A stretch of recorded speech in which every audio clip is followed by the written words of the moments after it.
léegi en tant que candidat moom lan lay proposé. non ñoo ngi ñëw ci loolu si laa jëm madame le ministre. def lu ëpp li ngeen def. yàlla xam na ni yomb na maa ngi ciy ñëw. BRT bi nga doon tàgg sànq madame le ministre.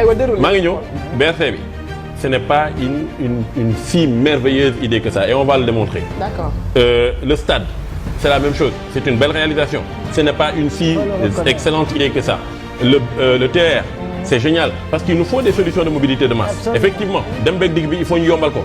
Mais am na ay solutions moi je parle d'optimalité j'y viendrai je veux pas être coupé dans mon développement j'y viendrai madame la ministre j'y viendrai. boo génnee am nañu proposition yu leer nañ. donc damay ñëw ci d'abord analyse bi. li ma marqué mooy ndaw ñi. dem bi ñuy dem dee bi ñuy dee.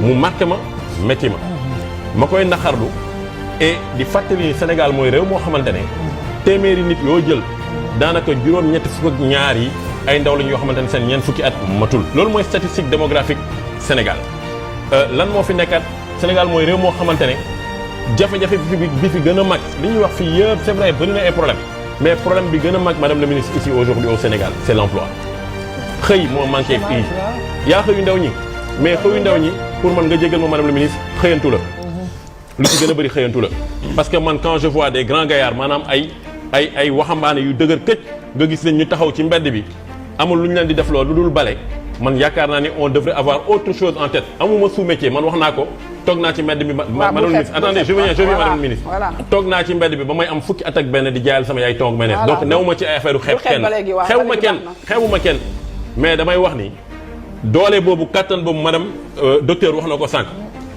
on a un pays dans lequel yaa ngi am 3,5 millions d'hectares de terres arables. Exactement. Même les terres non arables sont cultivables mais je reste sur les terres arables. C'est à peu près la même superficie que l'Égypte. Je vais vous dire ce que fait l'Égypte avec la même superficie.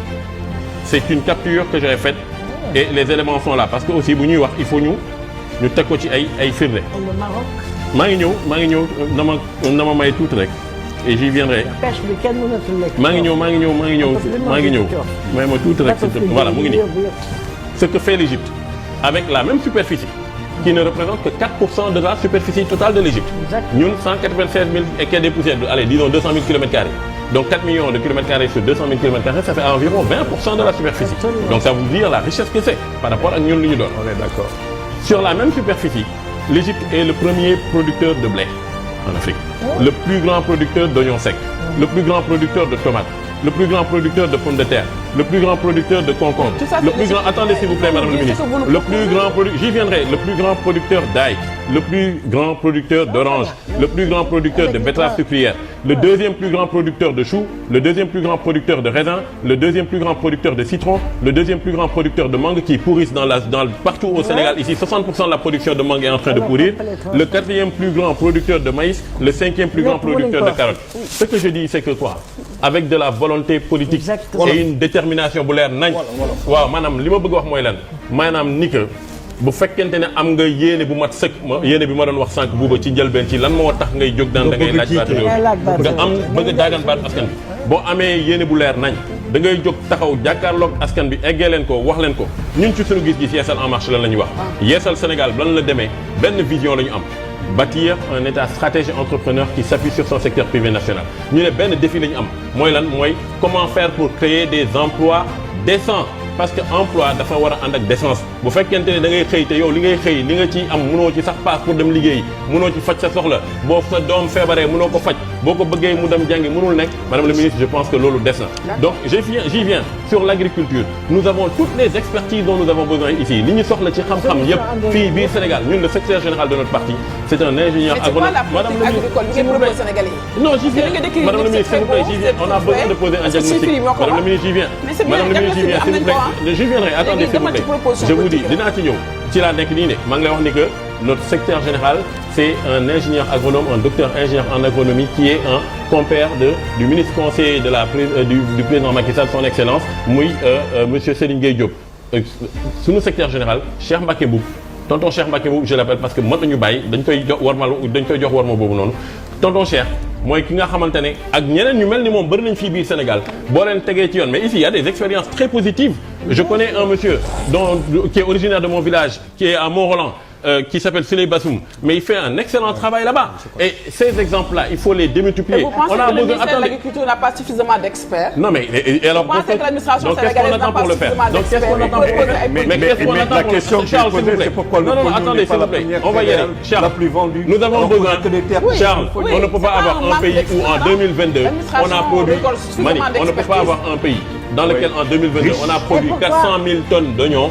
yaa ngi may dégg fii la am fii ci biir Sénégal bi une partie a pourri une partie ñu wanteer ko et après on s'est retrouvé ici avec un kilo d'oignon qui est passé de 300 francs à 1500 francs le kilo te ñu dëgmal ci màggal muy événement bi gën a mag ci biir Sénégal. loolu du dëgg du yoon nañu waxante dëgg.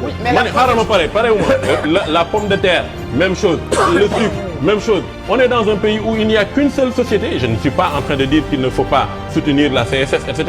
Mais on a un déficit structurel de presque 50 000 maanaam dañu manqué ne lu toll rek juróom fukki junni ba ñaar fukki junni tonni suukar chaque année di koy importer mais importateurs yooyu nañ leen dooleel accompagner leen ak ñeneen secteur privé bi nañ leen dooleel accompagner leen pour ñu am beneen mais on a un monopole dans un secteur privé. Vous avez une seule société qui... Non, j'ai pas fini. C'est extrêmement important. Le secteur privé, nous devons l'organiser. Daw ñi nga xamante ne ñu ngi nii di mbëkk laa wax nii ñooñu la ñu bëgg tool yi. Rose wax na ko sànq.